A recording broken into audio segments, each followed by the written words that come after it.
Could I just say something here about this? I'm half Irish, too. The other part is English and Scotch.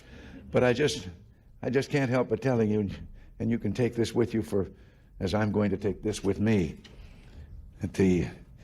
I was visiting Ireland and my father's ancestors' background and community and so forth, and then found myself on Cashel Rock, where St. Patrick erected the first cross. And the young Irish guide was taking us through the old ancient cemetery, and we came to one tombstone, and he proudly pointed out, and the tombstone was inscribed, "Remember me as you pass by, for as you are, so once was I. But as I am, you too will be, so be content to follow me." And this had proven too much for some Irish who had scratched on the stone underneath, "To follow you, I am content. I wish I knew which way you went." You know, so much of what we're trying to do, and so much of this, depended on real communications.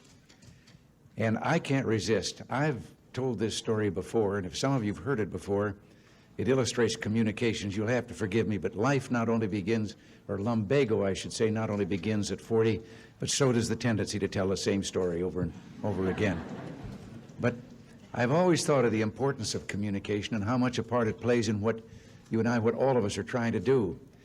And one day, a former place kicker with the Los Angeles Rams, who later became a sports announcer, Danny Villanueva, told me about communications. He said he'd been having dinner over at the home of a young ball player with the Dodgers. The young wife was bustling about getting the dinner ready. They were talking sports, and the baby started to cry. And over her shoulder, his busy wife said to the ball player, "Change the baby." And he was a young fella, and he was embarrassed in front of Danny, and he said, "What do you mean, change the baby? I'm a ball player. That's not my line of work." And she turned around, put her hands on her hips, and she communicated. She said, "Look, Buster, you lay the diaper out like a diamond. You put second base on home plate. You put the baby's bottom on the pitcher's mound. You hook up first and third, slide home underneath, and if it starts to rain, the game ain't called. You start all over."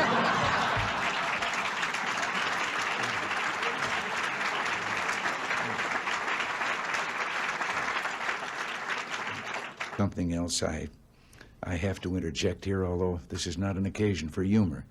But I've had a kind of a hobby lately of collecting, by way of dissidence, stories that are told behind some of those iron curtains and those iron walls by the people themselves, showing their own cynicism about the system under which they're forced to live.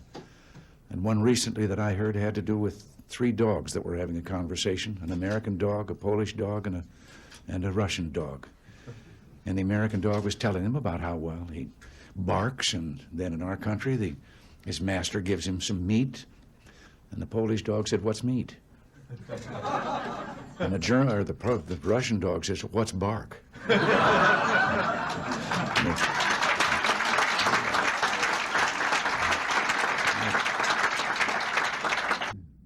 reminds me of a story. In case you were wondering, this is my way of sliding into a story. Many of you here work on East-West trade issues, and I like to collect stories that I can verify that the Russian people tell among themselves, so I'm going to tell you this one. It's about General Secretary Gorbachev. Seems that as part of the campaign to straighten things out there in his country, he had issued an order that everyone caught speeding or seen speeding should get a ticket, no matter how important they might be. Well, one morning he was out at his country home and realized that he was running late for a meeting that he had in the Kremlin, and he went out to get in his car and told the driver to get in the back seat that he'd drive. And he did, and down the street he went, and they passed 2 motorcycle policemen, and the one of them took off after him. And a little while later he came back and joined his companion, the other motorcycle officer, and the fellow said, "Did you give him a ticket?" And he said, "No." Well, he said, "Why not?" Well, he said, no, this was someone too important. Well, he said, "We were told to give it no matter who it was, that they were going to take." No, he says, not that. Well, he said, "Who was it?" Well, he said, I don't know. I couldn't recognize him there. But his driver is Gorbachev.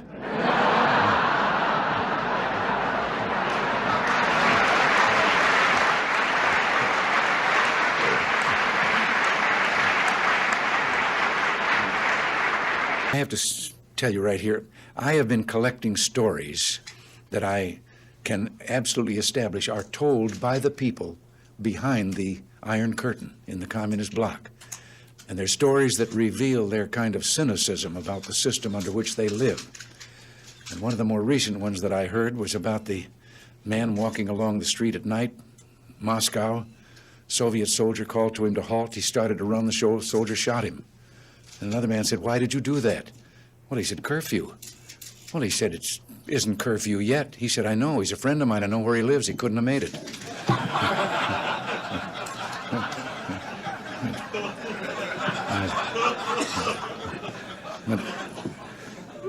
Slander number 3.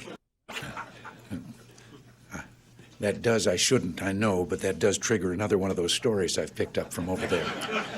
They came to General Secretary Gorbachev, and they told him there was a woman in the Kremlin, and she wouldn't leave unless she could see him. So he said, "Well, bring her in," and they brought her in.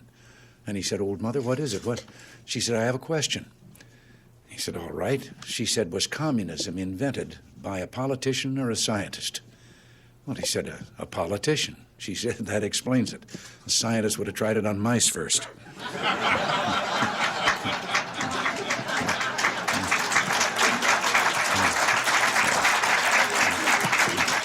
You know, there's a story about a young fellow from the city who hired out to work on a farm during the harvest season. And the first morning, everyone was up well before dawn. The new hired hand and the farmer made their way in the dark out to the oat field, neither one of them saying a word. And finally, the city fellow asked, what kind of oats were they going to cut? Wild oats or tame oats? And the farmer, a little surprised, said, "Well, tame oats, of course. Why do you ask?" Well, he said, "I was just wondering why we're sneaking up on them in the dark." There's a story, and I understand it's true. It's about a newspaper photographer out in Los Angeles.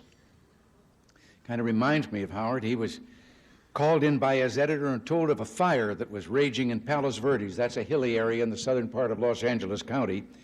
And the photographer's assignment was to rush down to a small local airport, board a waiting plane, go out and get some pictures of the fire and be back in time for the afternoon edition. Well, he raced down the freeway, broke all the traffic laws, got to the airport, drove his car to the end of the runway, and sure enough, there was a plane revving up its engines, ready to go. He jumped in the plane shouting, "Let's go," and they were off. At about 5,000 feet, he began getting his camera out of the bag, told the fellow flying the plane to get him over the fire so he could get his pictures and get back to the paper. And from the other side of the cockpit, there was a deafening silence. And then he heard those words he will always remember. "Aren't you the instructor?"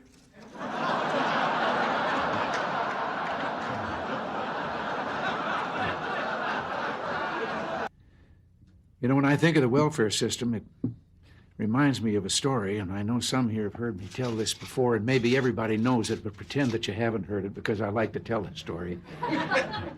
It's a story about the parent with the 2 children and 2 sons, and one of them was a dyed-in-the-wool pessimist, and the other one was an incurable optimist. And they thought they were both so unrealistic that they talked to a psychiatrist about it, and he said he thought he could solve the problem.